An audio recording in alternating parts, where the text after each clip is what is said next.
Hello, I'm Sebastian. Welcome to Nine Nar Trees podcast. Today I will summarize and review the book. Daughters of the Bamboo Grove by Barbara Demick is a reported true story that follows the unraveling of a family mystery spanning continents, languages, and political systems. Centered on twin girls born in China and separated under murky circumstances, the narrative traces how one child grows up in an American adoptive family while the other remains in China, shaped by a very different set of opportunities and constraints. Demick, known for immersive journalism, uses the twins' experiences as a human-scale lens on bigger forces such as the one-child policy era, the adoption boom to the United States, and the uneven social safety nets that influenced who was considered adoptable. The book moves between intimate family scenes and the institutional realities of hospitals, orphanages, local officials, and international paperwork. As the truth comes into focus, it raises difficult questions about loss and belonging, the meaning of identity, and the long tail of decisions made by adults around vulnerable children. The result is both investigative and deeply personal. I will give you key takeaways from this book. Firstly, a separation shaped by policy, poverty, and secrecy. A central topic is how the twin separation cannot be understood as a single dramatic act, but as the outcome of an ecosystem of pressures. The book situates the girls' early lives within a China where family planning rules, local enforcement, and economic insecurity could make infants vulnerable. In many communities, decisions about raising a child were influenced by costs of healthcare, expectations about sons and daughters, and the fear of penalties. Demick explores how secrecy becomes a survival strategy, from quiet arrangements to incomplete records, and how this secrecy later hardens into a barrier that adoptees and families must confront. The narrative also highlights the gray zone between voluntary relinquishment and coercion, where families may feel they have no real choice. This topic matters because it reframes adoption from a purely private story to a public one, shaped by institutions and incentives. By tracking the ripple effects of an initial separation, the book shows how small administrative actions and community dynamics can change a person's entire life trajectory, and how accountability becomes difficult once time passes and documents conflict or disappear. Secondly, international adoption and the reality behind the paperwork. Another key topic is the machinery of international adoption, especially the gap between official narratives and messy realities. The book examines how dossiers, birth-finding reports, and orphanage histories can appear authoritative while still being partial, sanitized, or wrong. Demick emphasizes that paperwork often reflects what institutions can safely record rather than what truly happened, particularly when local actors face incentives to meet quotas or maintain compliance. For adoptive parents in the United States, the documents can feel like a promise of certainty, offering closure about origins and consent. Yet the twin story underscores how those assurances can later unravel, leaving families to interpret contradictions and confront uncomfortable possibilities.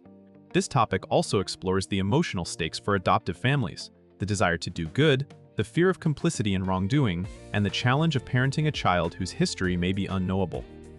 By illuminating the adoption pipeline from local intermediaries to international agencies, the book invites readers to think critically about systems that rely on the movement of children across borders, and about what ethical safeguards should look like when the most affected person cannot speak for themselves.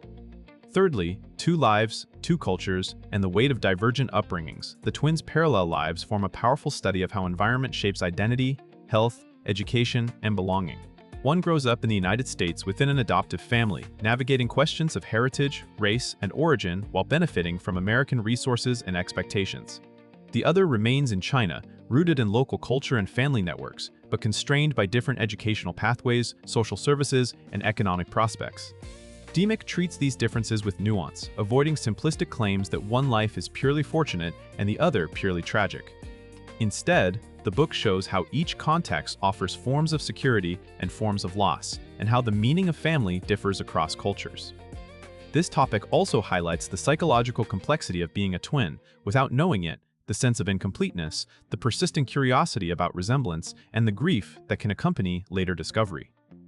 By comparing the sisters' experiences, the narrative raises larger questions about nature versus nurture, the role of language and community in selfhood, and how a single early event can split a shared beginning into radically different outcomes.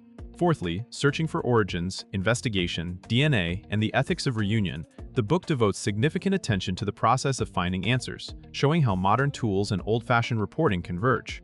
Search efforts often involve piecing together fragments, a hospital name, a city, a date, a memory from a caregiver, or a clue hidden in a translation.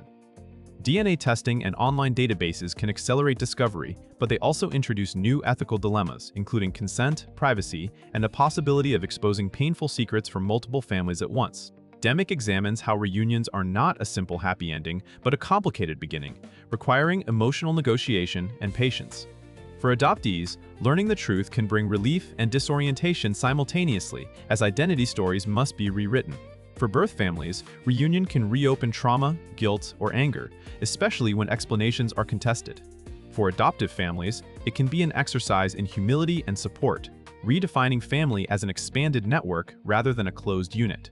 This topic emphasizes that searching is as much about meaning as it is about facts. The act of looking becomes a way to reclaim agency, even when the final answers remain incomplete or morally ambiguous.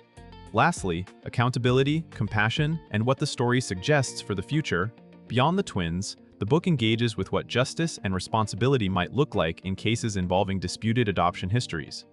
Demick explores how accountability is difficult when systems are fragmented, records are weak, and the people involved may have acted under pressure or with limited options.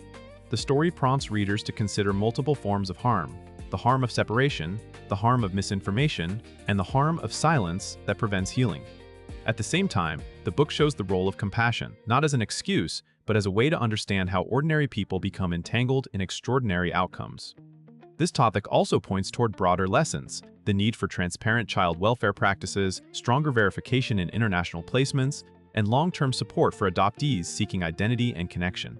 It encourages a view of adoption as a lifelong process rather than a one-time transaction, with responsibilities that continue into adulthood. By grounding policy-level questions in the lived reality of two sisters, the narrative suggests that future reforms should prioritize the rights of the child to truth and continuity, while also respecting the complex emotional terrain families must navigate. In conclusion, this book suits readers who want a deeply human true story that also explains the systems behind it. It will resonate with adoptees, adoptive parents, and birth family members looking for context beyond personal experience, as well as anyone interested in modern China, social policy, and investigative journalism. The main benefit is clarity. It helps readers understand how separation and adoption can be shaped by incentives, bureaucracy, and cultural assumptions, not only by individual choices.